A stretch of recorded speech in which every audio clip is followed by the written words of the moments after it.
Reporting carbone des entreprises, impact de la nouvelle législation, loi relative à la transition énergétique et la croissance verte, article 173.4. Quelle pratique? Une présentation du réseau Action Climat France. Nous, le réseau Action Climat France, on a publié en 2015 une étude de 20 entreprises françaises du CAC 40, de secteurs d'activité très différents. On a analysé les reporting carbone de ces entreprises. Et notre constat était que 20 sur 20 de ces entreprises font un reporting sur certains postes du scope 3. 14 sur 20 font un reporting sur les postes qu'on peut considérer pertinents et significatifs du scope 3 pour les secteurs d'activité concernés. 6 sur 20 mettent en place un objectif climat sur des émissions du scope 3.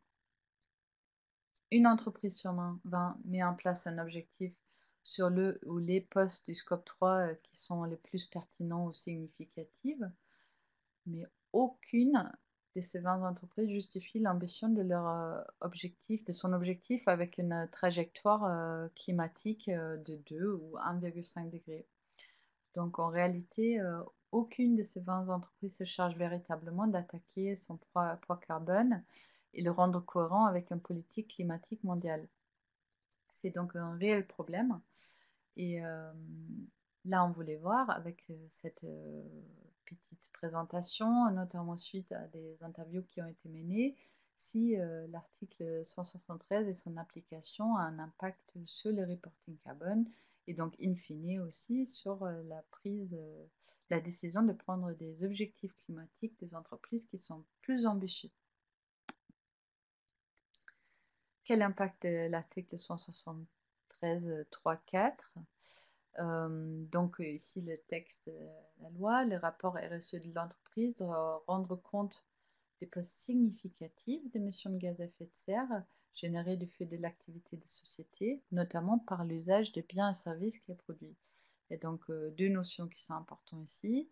Il y a la notion des postes significatifs qui peuvent concerner à la fois les scopes 1, 2 et 3. Et il y a un poste du scope 3, l'usage des biens et services, qui est spécifiquement cité.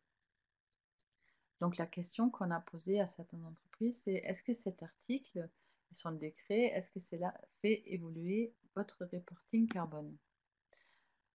Dans l'échantillon analysé, les Renault, Engie, EDF, Total, Carrefour, Air France et Alstom, toutes les entreprises sauf Alstom communiquent sur les postes du scope 3 au CDP. Le CDP, c'est une association anglaise qui publie chaque année un listing, un classement des entreprises à l'échelle mondiale par rapport à la qualité de leur reporting carbone et ses objectifs climatiques. Mais EDF, Engie, Total, Alstom et Air France ne communiquent actuellement pas sur des postes scope 3 dans leur rapport annuel, le document de référence. Il y a donc une différence entre cette reporting volontaire dans le cadre du CDP et voilà, les reporting plus cadrés par les lois RSE dans le cadre du rapport annuel. Donc oui, effectivement, la loi va faire évoluer le reporting carbone des entreprises. La question qu'on doit poser ensuite, c'est est-ce que cette amélioration du reporting, ça veut dire la prise en compte des émissions scope 3 et la prise en compte des émissions significatives, est-ce que cela aura un impact sur leurs ambitions et objectifs climatiques? Pour nous, un bon reporting carbone, scope 1, 2 ou émissions significatives, indique que l'entreprise connaît son poids carbone complet. Elle est consciente de sa responsabilité climatique et elle est capable d'identifier les postes prioritaires à la fois en termes d'émissions et en capacité d'agir. Mais cela ne suffit pas. Pour passer à l'acte, il faut améliorer les interfaces entre le reporting carbone et la définition de la stratégie globale de l'entreprise.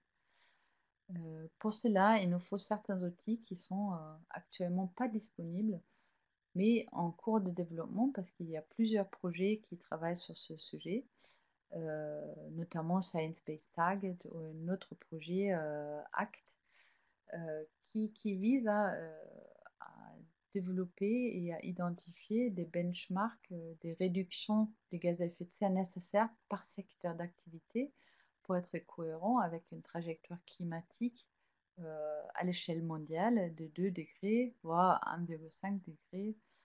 Voilà.